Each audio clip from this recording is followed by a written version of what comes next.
All right, like I said yesterday, we're gonna go right into Gladiator. But first off, happy Thanksgiving, everyone. I hope y'all's Thanksgiving was as good as mine. All my family came over and we had way too much food. I'm practically Santa Claus rolling down the skis, or the slopes, not the skis, the slopes.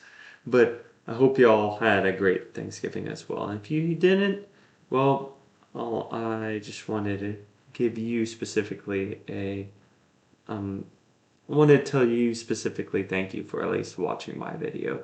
And I appreciate you and everything that you do for me, because I wouldn't be here without y'all. Now, like I said, we're going back to Gladiator 2, and I wanted to talk about, probably not as extensively today because I am kind of tired, but I wanted to talk about quotes. Quotes in specifically, because I've had this thought in that, at least for me, whenever I was growing up, I always thought quotes as definitive, as the rules that need to be followed to live a good life and follow these rules to a T.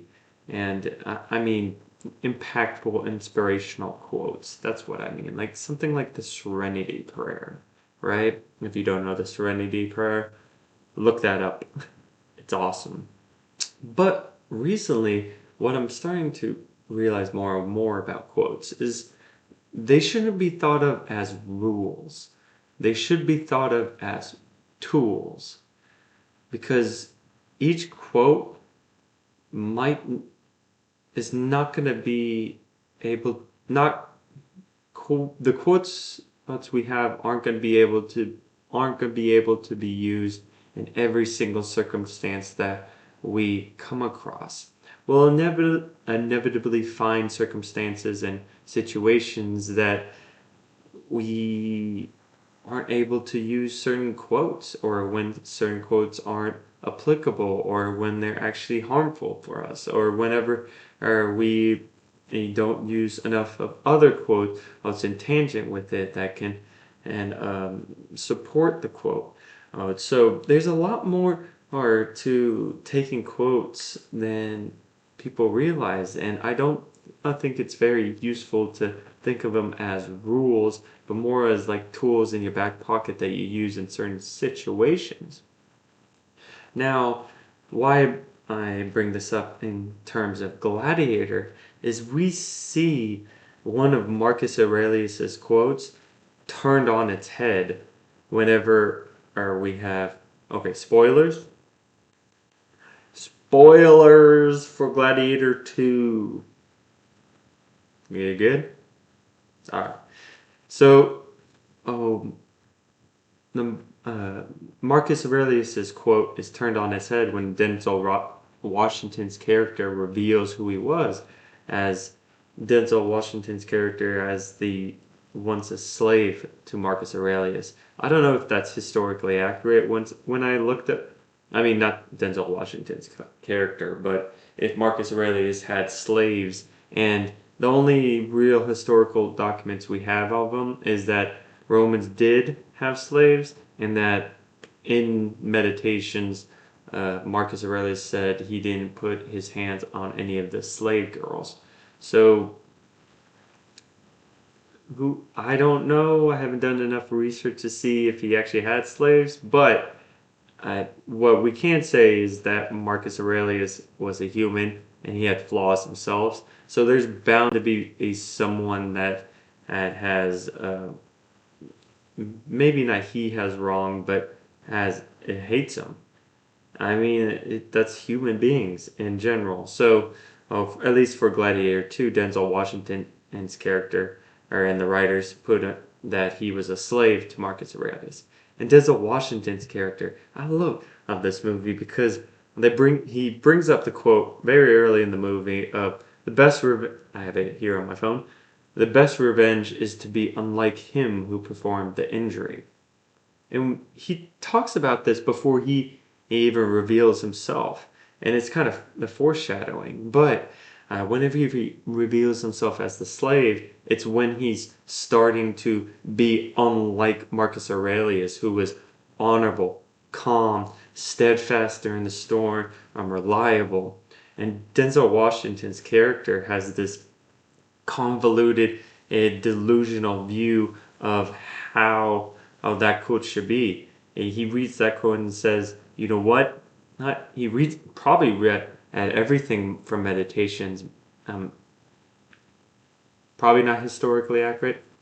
Besides the point, he probably read everything about his uh, read all of the Meditations by Marcus Aurelius and sees it and pretty much said that, you know what, this person who wronged me, who had me as a slave, eh, I associate this person as the evil in my life. And you know what? I'm going to be everything he wasn't. And I'm going to take out everything he believed it was his dream and his hopes and his desires, everything. I'm going to tear it down and destroy the whole Roman Empire because that will be my revenge. That is me being unlike Marcus Aurelius.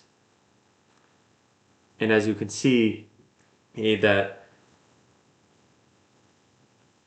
just believing in this one quote and just using it as the undivided rule for Denzel Washington's character, it leads him down a path that is unrighteous and unvirtuous. And in this certain circumstance, he needed to use it more as a tool with other quotes and other philosophers within his life to be able to find out what the path to perfect virtue is as well. And that's why taking quotes as rules is so dangerous, because as if you're unwilling, if you're so certain about this quote and about this rule, you're not willing to change your perspective and pretty much grow and improve yourself as well. And to go back to what, man, I love this as movie Gladiator so much, and what's so great about that character is that Denzel Washington is the epitome of vengeance and rage.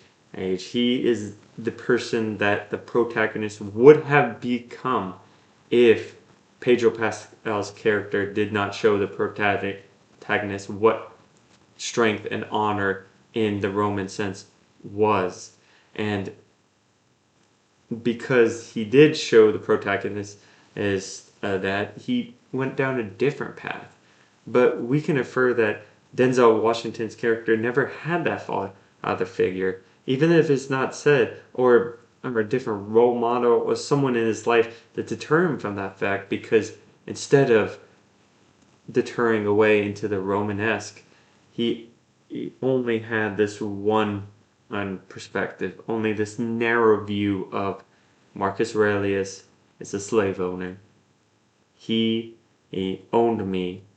He might have did something to me. He not horrific in our eyes, but to him horrific. And I'm gonna do everything I can to get revenge and against him and tear down his Rome and his dreams and maybe not his desires, but his philosophy as well.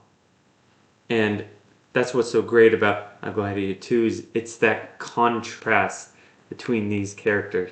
There's Denzel Washington and the protagonist at the very beginning of not the contrast in the beginning, contrast at the end, but the beginning that Denzel Washington's character loves this protagonist because he sees the rage and vengeance that's inside of him as well, and he can connect with him as well.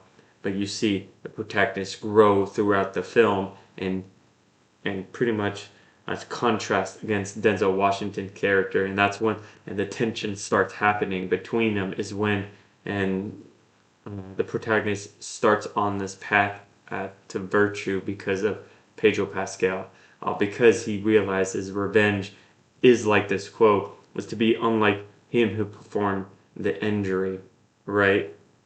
Well, maybe not that, but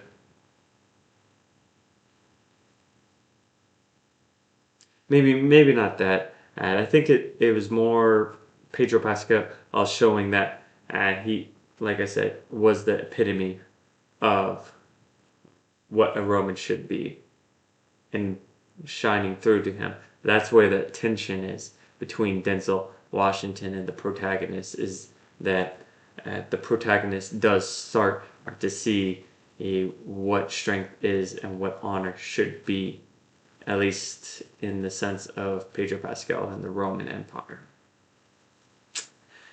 And to circle back around, that's why quotes in general, we gotta use quotes as these tools to use in our everyday lives, because life is so complicated and convoluted that honestly it wouldn't even be that fun if I was able to just say, oh, there's this one quote, I can use it for everything, and that's it. Honestly, that'd be kind of boring. And life wouldn't be that interesting. What's interesting about life is it's so complex and convoluted, and and it's so complex and convoluted that we every situation is unique on itself, and we have to be the self-aware creatures and decide, okay, how are we gonna deal with this new unique situation at hand, and it's with the tools that we have. And that's why philosophy is so amazing, because philosophy is that tool in your back pocket that you can use during these unique situations that are unique to you, because as you and everyone else around you has never lived before, right? They're new, different people. Even though there's a lot of similarities between humans, you are unique to yourself. I'm unique to myself, and that means every interaction we have is going to be unique. So that's why philosophy is so great, is because as maybe it doesn't give us the definitive rules, none, I would argue, nothing really gives us definitive rules, but instead it gives us tools that we can use to engage and encounter these situations, these unique situations. So, moral of the story: use quotes as tools, not as rules. Use quotes as tools, not as rules. I'm gonna write that down. But y'all have a great Thanksgiving. That's all I have. So, bye. I'll see y'all tomorrow. All right?